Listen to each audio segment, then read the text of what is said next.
Hello and welcome. I am Scrapperlock. This is City of Heroes, Liberty Lass, our level 35 brute. We are in season 3.5, and this is our second episode of the season, and we're using the new season 3.5 costume, and we're on a story arc for Anton Sampson, who says that he took a look at the ledger. He took the ledger we found to a cryptographer. It didn't take her long to crack Nemesis's code, but I'm afraid they might have gotten her into trouble. She just called in a panic. We gotta go get the ledger from her. So they're attacking her office, and this is a defeat all mission in Alice Park. I have sort of shifted. My default was always to go to the university campus in Steel Canyon because, that's just the one that I first learn to go to. But there is one here in Founders Falls, and this is kind of the zone that we're in now since we're level 35. And so, yeah, I've started using that. It's actually no farther, I don't think any farther from the train station than the Atlas Park, than the, Steel Canyon University campus is from the train station there on the south side of the zone. Because it's all the way across to the other side of the zone anyway over there, so. Founders Falls is a bigger zone, but the train station is only halfway across it. So we need to defeat all the soldiers in the office building, and we are level 35 now, guys. I'm enjoying it. You guys are gonna have to get arrested because, yeah, I can't just leave bad guys standing around outside an office building like that. And somebody pointed out, in City of Heroes, okay, they're Hellions, they're bad guys, but they're just standing there doing nothing, and it's still okay to beat them up and arrest them.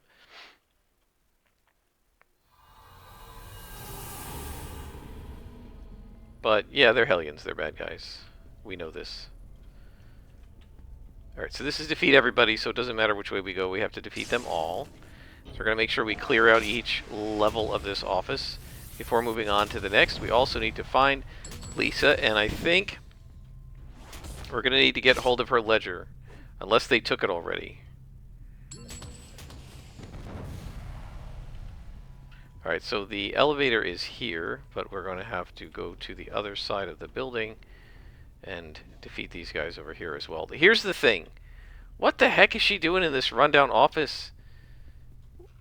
I guess they don't pay cryptographers very much.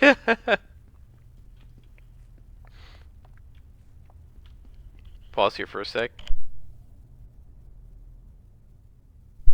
Sorry I had to sneeze there. At least I figured it out before sneezing into the microphone. So I already did an episode today. I normally just do one a day because I don't post more than one a day, and doing more than one a day gets me really far ahead. And then when people are making comments, I don't even remember what I said in the episode because it's been like a week since I watched it or did it. But today is one of my days of spring break, so I've got a little less to do work-wise. I did some work today. I wrote one of my very good students, a letter of recommendation. That's always a pleasure to do with a good student. And she was actually a volleyball player, and it's really interesting. She was in my embryology class last fall, and she seemed to feel like she was struggling with it. But she actually did quite a bit better than the students who didn't have the athletic commitment. She had to miss class a couple times, take a couple of quizzes as a makeup in my office. It's never ideal, right? I mean, a lot of students, she was smart enough to know that this isn't the case, but a lot of students love makeups. It's like they're always trying to get makeups out of you. They seem to think that there's something magical about taking a makeup that will cause them to pass when they wouldn't pass or do better than they would do if they just took it with everybody else. But that's actually not the case. It's often worse to take the makeup for a whole variety of reasons. I remember my history professor, his name was Dr. Golden. Why is this not targeting? There we go. I remember him saying, he used to give just essay exams, and he would give us like 4 questions, and you had to answer 2 of the 4, or maybe 5, and you had to answer 3 of the 5. I can't remember now. But he said he'd make up the 4 or 5 easiest questions he could think of based on the content that we had covered for the dates that the exam covered. And he said all the easiest questions I can think of, I've put on this exam. So if you take a makeup, you're going to get harder questions, not because I'm trying to make it harder, but because I've already used up the easiest ones on the regular exam. And that's true. A lot of times, every easy one I can think of goes onto the exam, and then when I have to make new questions, I'm reaching. I'm asking it in a different way that's not as easy as the original way I asked it, because when I made it up the first time, this is the easiest way I could think of to ask it. So there's that. But even if it's not the case, even if I give the exact same exam, which I've sometimes done, I used to worry about that because I was afraid, students will tell each other the questions and they'll cheat. Well, I don't know if they tell each other the questions or not, but it doesn't seem to help. But typically, students taking makeups do far worse. And the problem with it is that you're taking the makeup at a later time, which gives you more time to study than everybody else had. But the class moves on, right? If we had an exam on chapters 1, 2, and 3 on Friday, and then you're taking the makeup on Wednesday, well, on Monday and Wednesday, in the Monday-Wednesday classes, we've already moved on to chapter 4. And now while I'm giving you chapter 4 stuff, your brain's still back in chapters 1 to 3 trying to figure it out, right? Which makes it harder for you to understand chapter 4. And so yeah, it doesn't always work out. And she was smart enough to know that you actually probably don't want to take makeups if you can avoid it at all. And sometimes she just couldn't because of her volleyball schedule. But she always managed to pass everything. She did fairly well. She got one of the highest grades in the class. And so it's always a pleasure with a student like that to write a letter of recommendation. You hid the ledgers when they came. Help me get them back. Yeah, well, okay. Why are you in this rundown office, though? So yeah, it's always a pleasure to do that. But still, so I did some work here on my break, but I've also allowed myself a lot more time to do non-work, right? Where are we going here? We don't need to go upstairs. Well, we have to defeat everybody. She won't get hurt, so we'll just keep going. A little metagamey, but I know she can't get hurt here, so I'm not going to worry about it. She'll follow me, and eventually we'll get where we need to go. Where is she? She's over there. Okay. We'll go down the stairs for her instead of trying to fly, so that she can keep up. So yeah, I did some of that. I also listed out for myself a bunch of errands. I had to clean the front door of my house today. I have a glass storm door, and for whatever reason, every few months I've got to go out there with the Windex or the Glass Plus, and it's not surprising that I've got to go outside and clean the outside of the window because pollen, dirt, dust. But the thing is, worse than the outside of the window is the inside of the door, which is in the winter is facing a closed inside door. Like in the summer I leave the door open and I could see that some of the dust from the house could get on it, but in the winter, I don't actually leave the inside door open that much, so I don't know how it gets so dirty. But I was out there working on that today, and also I've started using fountain pens.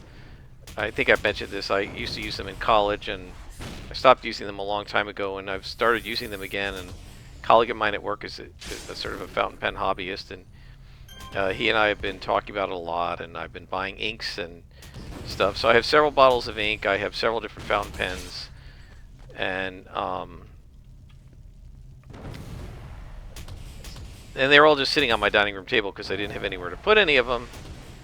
And so today I realized, well, when I used to do model train stuff, I have these little like plastic cabinet drawers. They're small. They're not like an actual cabinet.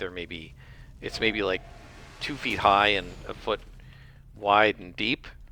And it's got 2 little narrow drawers and a slightly larger drawer. And I thought, well, this is actually perfect, right? I could put things like spare nibs and ink cartridges and stuff in one drawer, and I could put bottled ink in another drawer, and I could put all of my other crap, like the stuff to wash out the pens and everything, in another drawer, and make the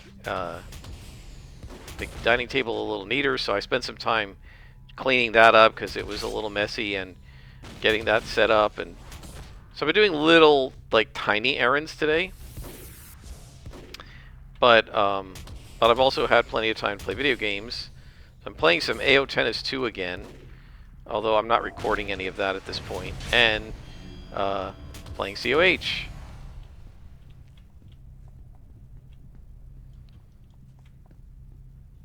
So it's a lot of fun. There is a guy. Where'd you come from? Is she? What are you doing? What are you doing? What is she doing? Come down here. I'm lucky she doesn't get shot at by the bad guys, or she would have long been dead. This is a sniper, right? And I hear the glowy. It's upstairs, it looks like. There's almost never anything up on that little weird balcony. But here it is. She should clear it. There we go. So we get a clue. Decrypted ledgers. One very recent shipment is labeled prototype. Final destination is not recorded. Yeah, this is probably a false Nemesis prototype. Or maybe it's a Warhulk. Maybe that's why we haven't fought any Warhulks yet, because we have to, like, get to the part where they find the prototype. Not really sure. I don't remember this story arc that much. So he says, Lisa's safe at home. Yeah, is she still working in a... like, look at this building, guys. Look how nice this building is. Why was the office so completely destroyed? No, that wasn't the Nemesis. That was an old rundown office that looked like it hadn't been used in 30 years. Very strange. So Lisa's safe at home. Her decryption of that ledger was very interesting. It looks like Nemesis armies have been bringing shipments from Europe for a while. The entry that really worries me is the last one of a prototype. Could be anything. There's been a lot of debate about whether or not the armies of Nemesis are being led by Nemesis himself or a copycat. No, it's Nemesis himself. With a copycat faking being Nemesis to throw us off the track. So now we're going to investigate Love West trading in Talos Island. And we've got a bunch more inspirations we can sell as well.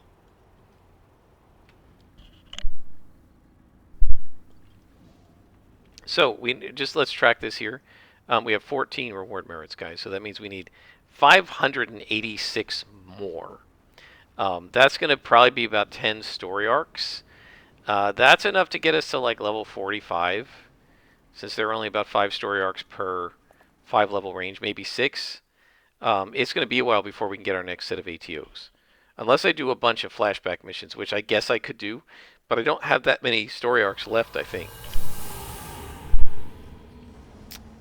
Alright, here we go. Let's go ahead and select the task. We don't really have to do that, I've explained that. When you only have one mission. The only purpose of selecting a task is when you're on a group. When you select the task, then that mission will appear as a red star and a red waypoint in every single person's UI. Whereas if you don't select it, then I'm not sure everybody can see it. I don't think so. I think the only way everybody can see it is if the team leader selects the task.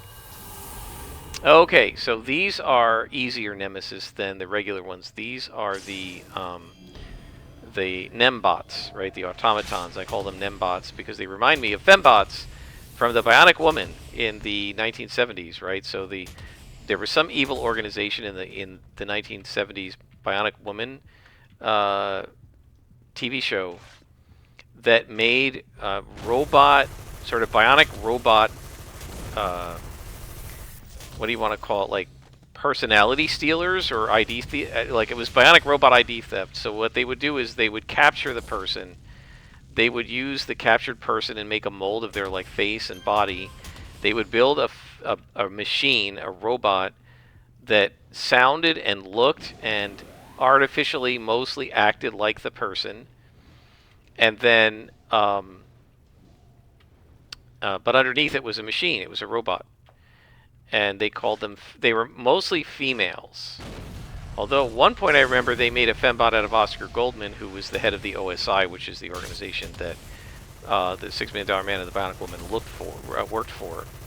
But they called them fembots, right? Female robots. And yeah, I know they at one point they impersonated Callahan, who was Oscar's secretary, and I think at one point they might have impersonated Jamie Summers. And there was a really cool crossover.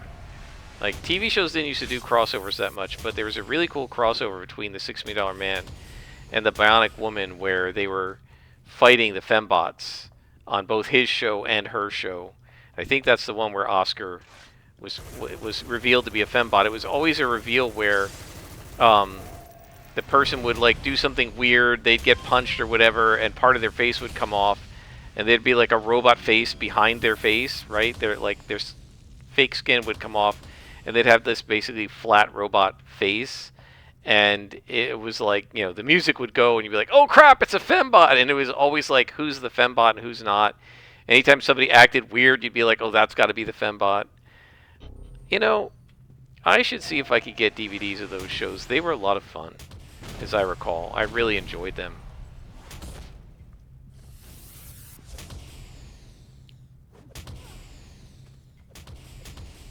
Yeah, I should look on Amazon and see if... Well, I don't know. Does anybody sell DVDs anymore? It's become very frustrating, right? Best Buy doesn't sell them anymore. I don't think Walmart sells them anymore. The companies don't want to sell them, right? It's not like you could say, okay, whatever company, United Artists or whatever, made I don't know what company it was that made the $6 Million Man and the Bionic Woman, Paramount, whoever. That company, if they still exist, doesn't want to sell DVDs, because what they want you to do is subscribe to their stupid streaming channel and only be able to watch the show as long as you're subscribed to keep you subscribed, right? Yeah, I've actually been watching. I've watched. I don't know how they popped up in my channel. Maybe because I've been watching stuff about fountain pens, and fountain pens are physical stuff. And maybe the algorithm knows that if you like the physicality of a pen versus, say, doing stuff on a computer. I thought I heard glowy. That maybe you'll like the physicality of DVDs and CDs. I don't know. But there are several people out there now. There's like a whole movement now of getting back to physical media because you actually own it, right? As opposed to something like Netflix or Paramount Plus or Peacock Network or whatever, where you're leasing it, right? Even I bought Star Trek: The Next Generation on Vudu, which was owned by Walmart and is now owned by Fandango.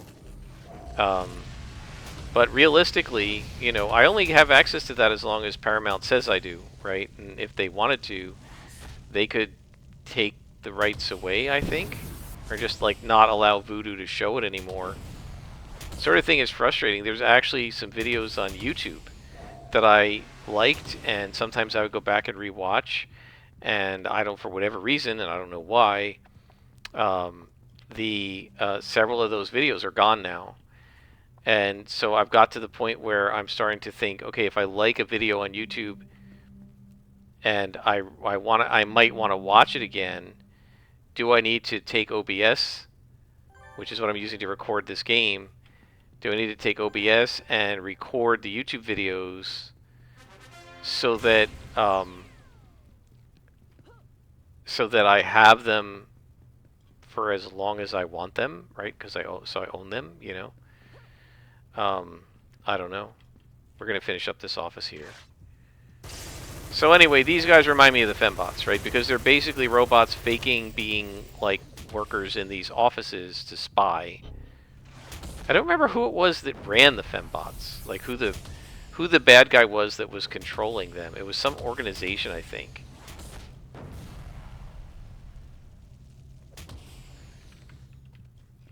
Yeah, I used to really like those shows, and I mean, one of the things that really frustrated me when I was a kid is, of course, being a boy, I liked the $6 Million Man better. Being a girl, my sister liked the Bionic Woman better, and I think Unfortunately, I have to admit, I think the Bionic Woman was actually a slightly better show than the $6 Million Man was, but also the $6 Million Man started earlier,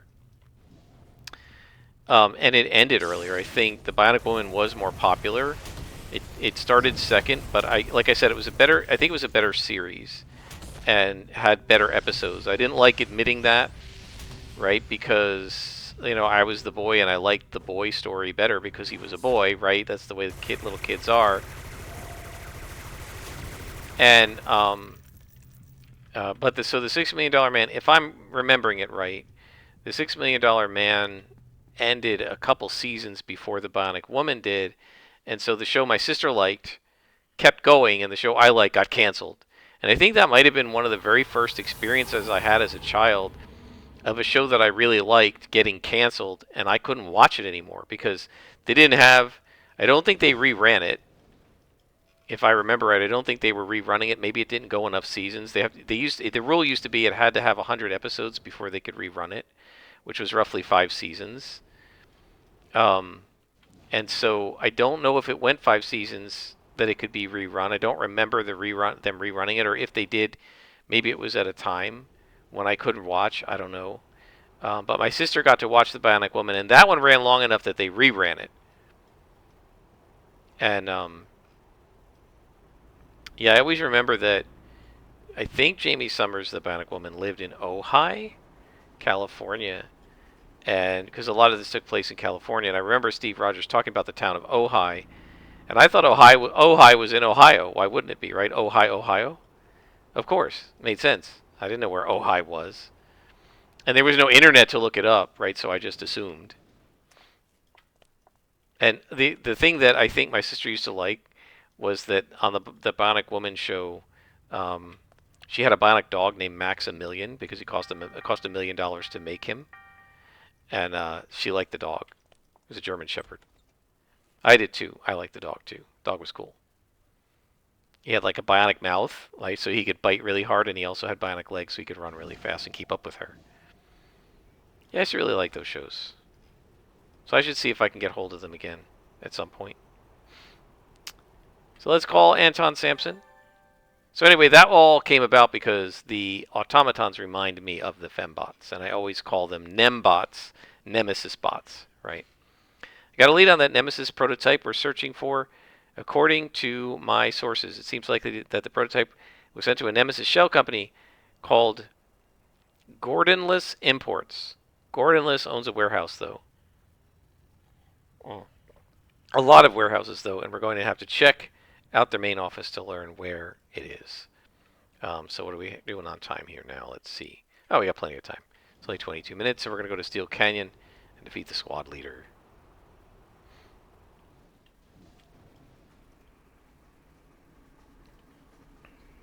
So yeah, in the comments, do you guys have any favorite shows? Especially one of the reasons I liked the Bionic Woman and the $6 Million Man was they were kind of like superheroes, right? They could super jump. They had super strength. One of them had enhanced vision. The other one had enhanced hearing, right? And they could run really fast, so they had super running or whatever. In Champions terms, they had like plus 10 inches of running. They had super jump, leaping or whatever. They had enhanced senses, and they had what did I say? Super strength. They didn't have a lot of resistance. They were mortal, And the show had that really interesting artifice because they didn't have a high budget, and I don't even know what they could have done back then in TV special effects, but when they were running really fast, instead of actually speeding up the video, right, they did it in slow-mo. So you'd see them running in really slow motion, but you knew that they were actually running really quickly. They could run like 60 miles an hour, right? But they did all of the visual effects in slow motion. Like when they super jumped, they would just go up really slowly, and they had these sound effects. So when they were using their bionics, it was like my sister and I used to do the sound effects all the time, like that. And then when they jumped, they would go as they went up and down. So it's really kind of this very stylized type of way of showing the special effects. Yeah, I found it like as a kid, I had no trouble like intuiting that this stylized special effect meant something other than what it looked like. And it took me, I think, an episode or two to figure it out. And once I figured it out, we knew, exactly what it was. And it was super fun to play because then when we were running really fast, we could just run in slow motion, and everybody understood we're running really fast with our bionics. There were many bionic people when we played, right? We weren't just playing Jamie Summers and Steve Austin. Like all of my friends and I, like when we played it, the kids on the street, everybody was bionic. We made up other bionic characters, and they all got their bionics by some accident, and then they were bionic legs and bionic arms and bionic this and that. And yeah, it used to be really fun to play because you could do it really easily, right? Anybody could just pretend to run, even if you weren't fast, and just run in slow motion, and everybody understands you're running super quickly. All right, so what am I missing here? Here we go. Hi, guys. So one of the things that I actually don't like about Nemesis, if we get back to the Nembots, because I was going to start talking about them and then I got distracted. Sorry about that. One of the things I don't like about the Nemesis is the Nembots. I think they're kind of cool, but they're disappointing to fight because they're so much weaker than the regular Nemesis enemies. They have way fewer abilities. They don't have snipers. The lieutenants do buff. But other than that, and you saw that I think in the previous mission, but other than that, these guys are really lame. Like they don't really do anything extra. So yeah, I actually don't like missions where you're mostly fighting the automatons just because they're just very weak compared to the regular rank and file Prussian soldier-looking Nemesis soldiers who have more special abilities and they seem to be able to do more to you. The Nembots are just never a threat. But I do like calling them Nembots, and it's a little bit of an inside joke with people who actually remember the TV show, The Bionic Woman.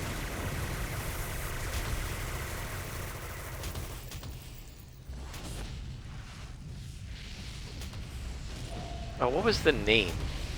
So Steve Austin was played by Lee Majors. Jamie Summers, what was she played? Lindsay Wagner, that was her name. I don't remember any of the other actor names, but I remember the names of the main characters. Yeah, and then Steve, what's his name? Not Steve Austin. Lee Majors then made a different show called The Fall Guy, which may be why the $6 Million Man ended. Maybe he was moving on to that show. I don't remember if he did it right away or if it came later. But I always hated that show because I used to feel like if it hadn't been for that show, maybe he would have done $6 Million Man longer. And when I was a kid, I had $6 Million Man toys. Again, it was a superhero, and they didn't have, other than the Hulk, which came out later, they didn't have superhero TV shows when I was a kid, right? Or movies. There were only superheroes in the comic books, right? And cartoons. And so they had like Spider-Man cartoon and stuff like that. But live action superheroes, they didn't have that because they couldn't do the special effects the way they can do now. Right? Just like they didn't have superhero video games. It's hard to picture now in today's world where superheroes are a huge part of the cultural milieu, and everybody's got superhero t-shirts and superhero action figures and superhero video games, and it's all over. Superhero blockbuster movies making millions of dollars. It's really hard to remember that when, if you go back 50 years, when I was a kid, 45 years, the only superhero stuff there were Saturday morning cartoons, maybe, if you were lucky, some seasons, one network would have a Spider-Man or a Shazam or something cartoon. They did have live-action Shazam and ISIS Saturday morning shows for a couple of years, which I thought were pretty cool. There were reruns of the black and white Superman, Adventures of Superman TV show. And Batman, right? But it was very rare, right? Adventures of Superman was the 50s, right? And Batman was the 60s, and then nothing. And then in the early 70s, they had Shazam and ISIS for a couple of years that were just Saturday morning shows. They were like Saturday morning live action shows instead of cartoons, and the Spider-Man cartoon. There were very few action figures, guys. If you remember the Marvel Superheroes Secret Wars, the Secret Wars were made as part of a promotion that was being done with one of the toy companies to make Marvel superhero action figures. They didn't make superhero action figures in those days. It's hard to imagine. Now, I have action figures and statues of all my favorite superheroes: Hawk and Dove, Supergirl, Captain America, Batgirl. They didn't make those to any real degree back in the day. And if you've ever read the Marvel Superhero Secret Wars, it was a terribly written series by Jim Shooter. John Byrne did draw it, so the art was pretty cool. But, oh, man, it was an awful story, and it didn't make a lot of sense. But the reason the story was so terrible is because the toy company asked them to make bases and vehicles in the comics that could then be turned into toys, because those toys sell for a much higher profit margin than little action figures do. They only make maybe $1 or whatever on each action figure, but they can make $10 or something on a car and $25 on a headquarters or whatever. And so there were bases and weird vehicles on this very artificial story of the Secret Wars that was all very contrived, and it was contrived to basically generate interest in the comic book fandom so that they would go out and buy these action figures. All right, so the whole series that defined an entire subgenre of comics, the summer crossover, which comic books are doing to this day, its purpose when it began was to promote the sale of action figures, because they'd never had superhero action figures before, and the toy company wanted something as a tie-in to get people to buy the action figures. They were afraid they wouldn't sell on their own. I didn't realize this when the Secret Wars first came out. I learned about this like 20 years ago, but like 20 years after the Secret Wars came out, when I was reading a blog or something, and it was a comic shop owner who was explaining why it was done the way it was done.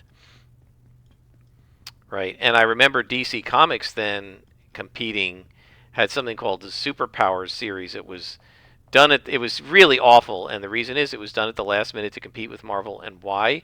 Because DC wanted to sell action figures too. And I remember this. I don't remember the Marvel ones, but I remember the Superpowers action figures, because one of my best friend bought one of them. It was the Superman one or the Dark Side, maybe both.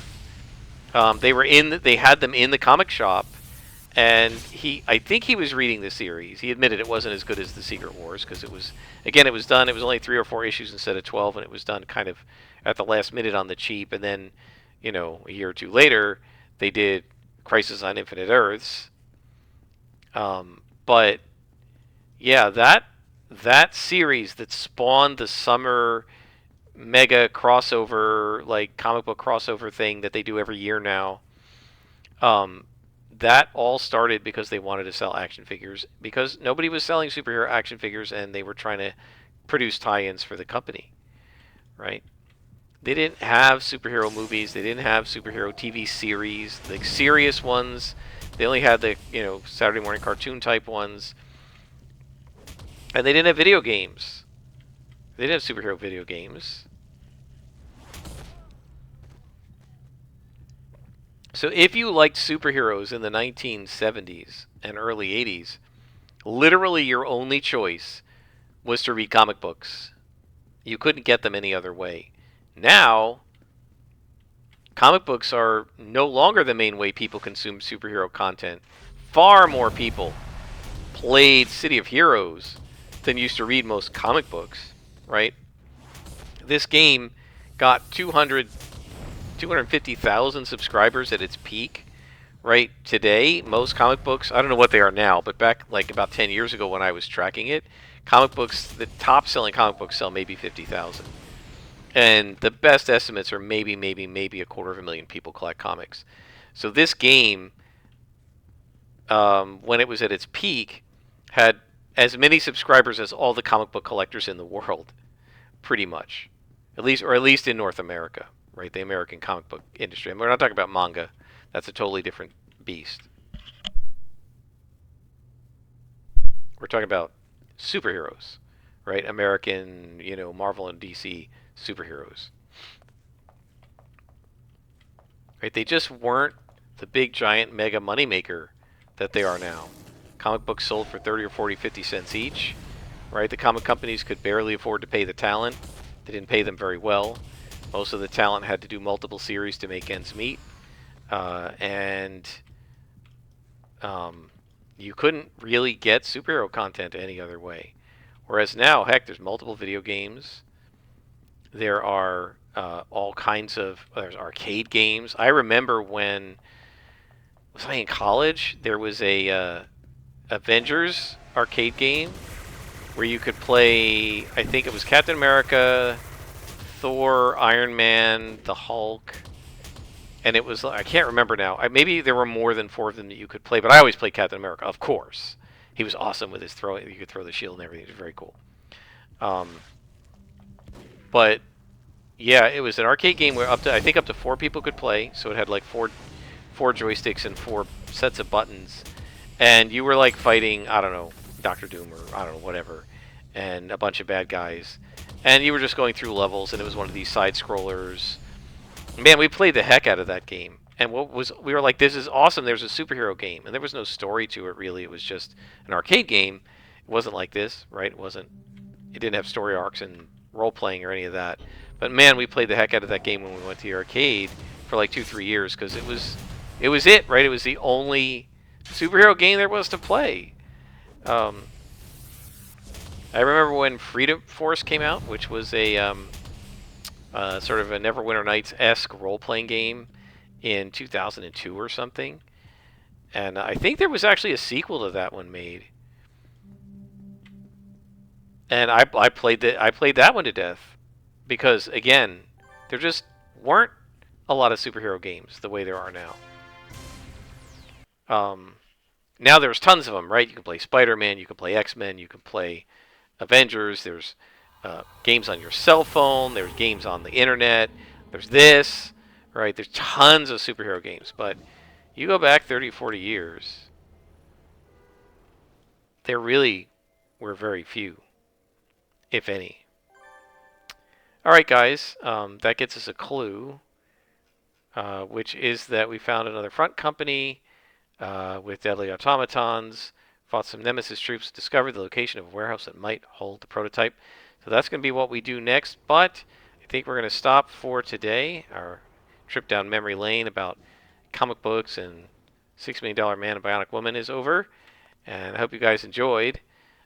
Let me know what were your favorite superhero adjacent things. If you're as old as I am and you remember a time when you really couldn't get a lot of good superhero content, so we were kind of stuck with the superhero adjacent stuff like the $6 Million Man. What were your favorites, or did you have any, or did you just say, "Oh, I'm only going to read the comics," or maybe you didn't even like the comics back then? Let me know in the comments, and until next time, I will see you then. This is Scrapperlock, and this has been City of Heroes.